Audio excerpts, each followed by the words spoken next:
Brought you by UTL solar 78,000కు subsidy పొందండి. సబ్సిడీతో UTL on grid solar system ను ఇన్స్టాల్ చేసుకోండి. విశాఖలోని ఆర్కే బీచ్ లో జరుగుతున్న నేవీ విన్యాసాలను తిలకించారు ఏపీ సీఎం చంద్రబాబు.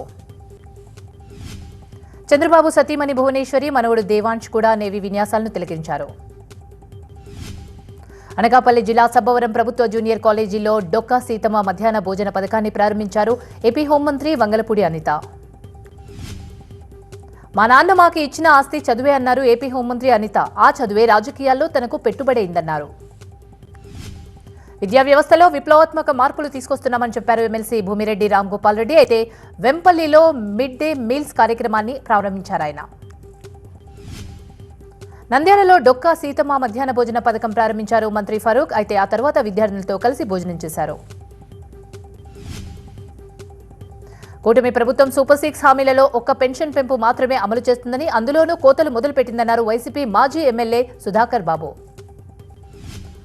జగన్ ప్రభుత్వంలో 66,34,740 మందికి పెన్షన్లిస్తే చంద్రబాబు ప్రభుత్వం ఇప్పటికే 3,53,227 మందికి పెన్షన్లు తొలగించిందని ఆరోపించారు సుధాకర్ బాబు.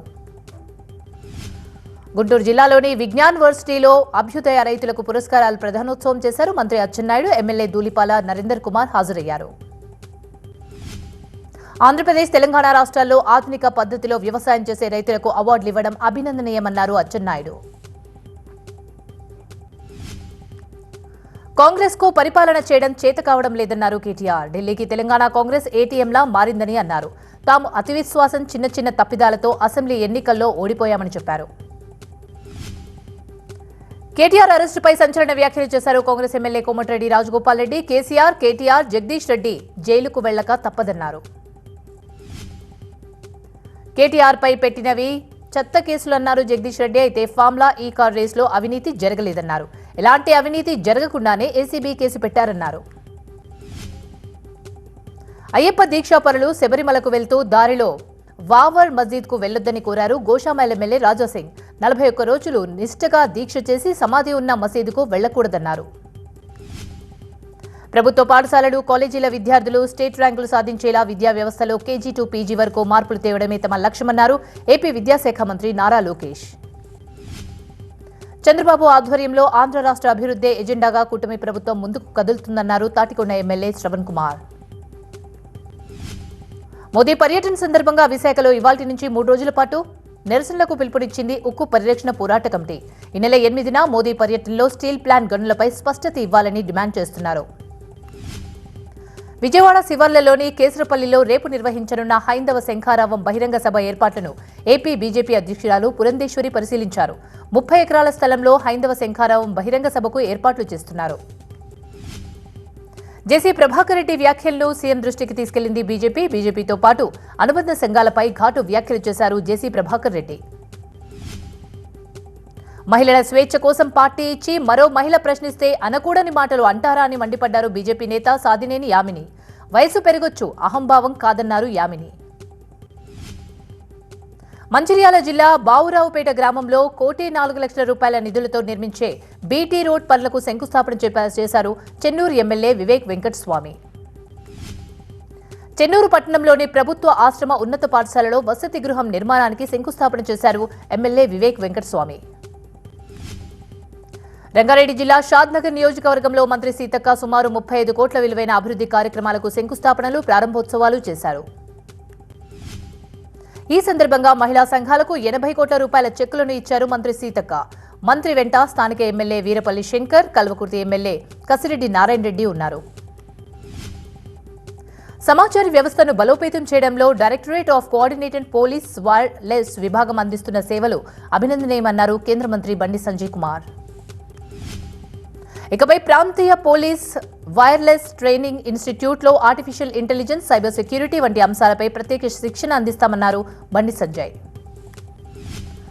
శ్రీ సత్యసాయి జిల్లా కదిరికి చెందిన రషీదా అనే మహిళ ఖతార్ దేశంలో చిక్కుకొని ఇబ్బందులు పడుతున్నారు. దీనిపై సెల్ఫీ వీడియో విడుదల చేశారు. ఖతార్ దేశంలో తాను పనిచేస్తున్న చోట యజమానుల నుంచి వేధింపులకు గురవుతున్నానని సెల్ఫీ వీడియో సోషల్ మీడియాలో పోస్ట్ చేసింది రషీదా. తనను స్వదేశం తీసుకెళ్లాలని మంత్రి నారా లోకేష్ ను వేడుకుంది. మంచిర్యాల జిల్లా బెల్లంపల్లి ఎంపీడీఓ కార్యాలయం ప్రాంగణంలో పెరిగిన చెట్లను అధికారులు నరికివేయడంపై చర్చనీయాంశంగా మారింది.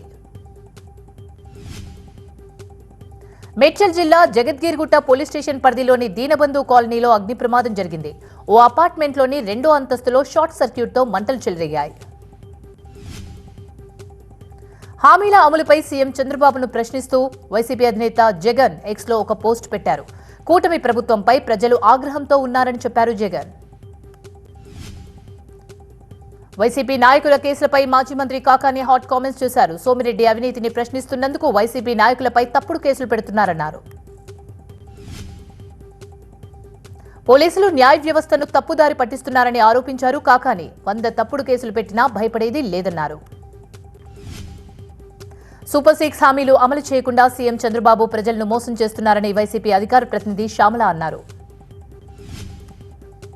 హైదరాబాద్ హెచ్ఐసిసిలో జరుగుతున్న ప్రపంచ తెలుగు సమాఖ్య మహాసభలకు కేంద్ర మంత్రి కిషన్ రెడ్డి హాజరయ్యారు. తెలుగు భాషను కాపాడుకునేందుకు ప్రతి ఒక్కరూ కంకణం కట్టుకోవాలని పిలుపునిచ్చారు. State disaster response force director ఆపరేటర్ల పాసింగ్ అవుట్ పరేడ్ ఘనంగా జరిగింది. ఈ కార్యక్రమానికి మంత్రి శ్రీధర్ బాబు హాజరయ్యారు. గుంటూరు కౌన్సిల్ సమావేశంలో గందరగోళం నెలకొంది. సమావేశం నుంచి కమిషనర్, అధికారులు వెళ్లిపోయారు. అధికారులపై డిప్యూటీ మేయర్ డైమండ్ బాబు మండిపడడంతో సీన్ మొత్తం మారిపోయింది. కౌన్సిల్లో జరిగిన ఘటన దురదృష్టకరమన్నారు గుంటూరు కార్పొరేషన్ కమిషనర్ పులి శ్రీనివాస్. ఉద్యోగులను ఉద్దేశించి తమాషాలు చేస్తున్నారా, సిగ్గుందా లాంటి వ్యాఖ్యలు చేయడం సమంజసం కాదన్నారు పులి శ్రీనివాస్. నిర్మల్ మున్సిపల్ కార్యాలయం దగ్గర ఉద్రిక్తత ఏర్పడింది. పెట్రోల్ పోసుకుని కౌన్సిలర్ భర్త ఆత్మహత్యాయత్నం చేశారు. అయితే కౌన్సిలర్ భర్తను అడ్డుకున్నారు పోలీసులు. హైదరాబాద్లోని wax bakery company, manganese bakery కేకుల తయారీ కంపెనీలపై ఫుడ్ సేఫ్టీ టాస్క్ ఫోర్స్ అధికారులు మెరుపు దాడులు చేశారు. ప్లమ్ కేకుల తయారీలో ఆల్కహాల్, ఓల్డ్ మంక్ రమ్ము వాడుతున్నట్లు గుర్తించారు అధికారులు. యాదాద్రి భువనగిరి జిల్లా పెదకందుకూరులోని ప్రీమియర్ ఎక్స్ప్లోజన్ కంపెనీలో పేలుడు సంభవించింది. ఈ ఘటనలో ఒకరు మృతి చెందగా మరో 8 మంది కార్మికులకు తీవ్ర గాయాలయ్యాయి. గాయపడ్డ కార్మికులు భువనగిరిలోని ప్రైవేట్ హాస్పిటల్లో చికిత్స పొందుతున్నారు. గాయపడ్డ వారిని ఎమ్మెల్యే బీర్ల ఐలయ్య పరామర్శించారు. హైదరాబాద్ బషీర్బాగ్ ప్రెస్ క్లబ్లో టీడీసీఏ ఆధ్వర్యంలో America cricket board chairman Venu Reddy ఘనంగా సత్కరించారు. ఈ కార్యక్రమంలో సాట్స్ చైర్మన్ శివసేనారెడ్డి పాల్గొన్నారు. వికారాబాద్ జిల్లా పరిగి లక్ష్మీనగర్ కాలనీలో ఓ ట్రాలీ ఆటోలో అనుమానాస్పద స్థితిలో ఉన్న పావురాలను గుర్తించారు స్థానికులు. 2 వ్యక్తులని ఆకాశంలో వదులుతుండగా వీరు పట్టుకున్నారు. తమిళనాడులోని విరుద్ నగర్లో జిల్లా సత్తూర్లో ప్రాంతంలో భారీ పేలుడు జరిగింది. బాణాసంచా ఫ్యాక్టరీలో పేలుడు జరగడంతో 6 దుర్మరణం పాలయ్యారు. బాణాసంచా ప్రమాదంలో గాయపడ్డ కార్మికుల్ని హాస్పిటల్కు తరలించారు. అధికారులు వెంటనే సహాయక చర్యలు చేపట్టారు. ఢిల్లీలోని అరవింద్ కేజ్రీవాల్ నివాసం ఎదుట పంజాబ్కు చెందిన మహిళ భారీ ఆందోళన చేపట్టారు. అయితే పంజాబ్ ఎన్నికల్లో ఇచ్చిన హామీలు అమలు చేయాలని ప్లకార్డులు ప్రదర్శించారు. ప్రతి మహిళకు 1000 రూపాయలు ఇస్తామని హామీ ఇచ్చి మాట తప్పారన్నారు. ఇప్పుడు ఢిల్లీలో తప్పుడు హామీలు ఇస్తున్నారని మండిపడ్డారు మహిళలు. ఆందోళన చేపట్టిన మహిళలంతా కాంగ్రెస్, బీజేపీ పార్టీలకు చెందిన వారని ఆరోపించారు కేజ్రీవాల్. వారు పంజాబ్ నుండి రాలేదని, పంజాబ్లోని మహిళలు తమతోనే ఉన్నారని చెప్పారు. ఢిల్లీ ఎన్నికల్లో కాంగ్రెస్, బీజేపీ కలిసి ఆప్పై పోటీ చేస్తున్నట్లు అధికారికంగా ప్రకటించాలన్నారు కేజ్రీవాల్. జమ్మూ కాశ్మీర్లో ఘోర రోడ్డు ప్రమాదం జరిగింది. బందీపూర్లో ఆర్మీ ట్రక్కు లోయలో పడిపోయింది. ఈ ప్రమాదంలో 4 జవాన్లు చనిపోయారు. ఈ ప్రమాదంలో 3 జవాన్లకు తీవ్ర గాయాలయ్యాయి. అధికారులు వెంటనే సహాయక చర్యలు చేపట్టారు. గాయపడ్డ జవాన్లను హాస్పిటల్కు తరలించారు. పవిత్ర ప్రయాగ్రాజ్లో మహాకుంభమేళా జనవరి 13 నుంచి ప్రారంభమవుతుంది. కుంభమేళాకు చురుగ్గా ఏర్పాట్లు జరుగుతున్నాయి. అమెరికాలో అదానీ కేసులన్నీ ఒకే జడ్జి కేటాయించారు. అదానీ గ్రూప్ మీద 3 కేసులున్నాయి. వీటిలో ఒకటి క్రిమినల్ కేసు కాగా మరో 2 సివిల్ కేసులుగా నమోదయ్యాయి.